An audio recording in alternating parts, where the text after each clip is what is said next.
There are people today who stand and they make bold to tell you that God does not exist. In fact, when I study through some of these things, I just laugh. Let me give you an idea. The ontological argument is the argument of essence, the essence of a being.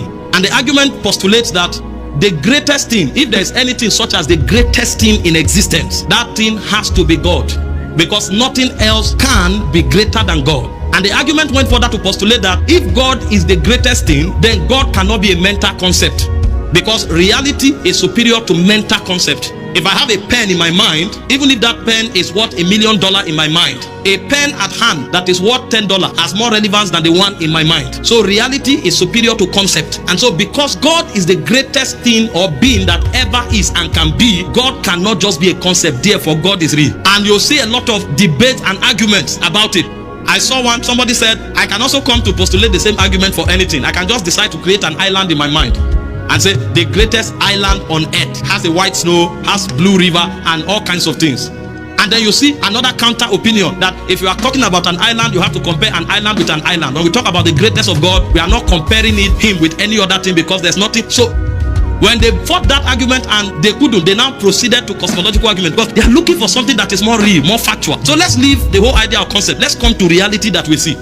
And they began to postulate arguments. In fact, the cosmological argument have 4 parts. The first part is the argument of motion. Earth is moving and nothing can move on its own except as there is someone or something that is pushing it. So whatever it is that is pushing earth, that thing has to be God. I'm showing you, Christianity in Africa here, you just come, you say, God can give you food, and everybody say amen. In the Western world, it's not like that, because they don't need God to eat food. So you have to explain, how you came to believe what you believe is different from how you explain it. So there's a debate now to prove. So we are not even talking about your faith yet. Let's find out. Forget about Islam, forget about Christianity. Is God real? That's the question they are asking. Because they want to remove God from our equation so that we live as a godless people. We will live as a people without a reference. So people are debating night and day to prove that God exists. I'm showing you the labors going on today for this Christianity you are practicing to be valid, so that when you say God, somebody will have reverence. Because when they are able to prove that God does not exist, then there's no need to have reverence for a being that does not exist. There's no need to serve a being that does not exist. So if you come and you say God told me, they will say, what are you talking about? There's no God. And if they are able to succeed, the next generation coming, it will be systematically built into the syllabus, and they will be taught that there's nothing like God. So debate. If the earth is moving, someone must have pushed it.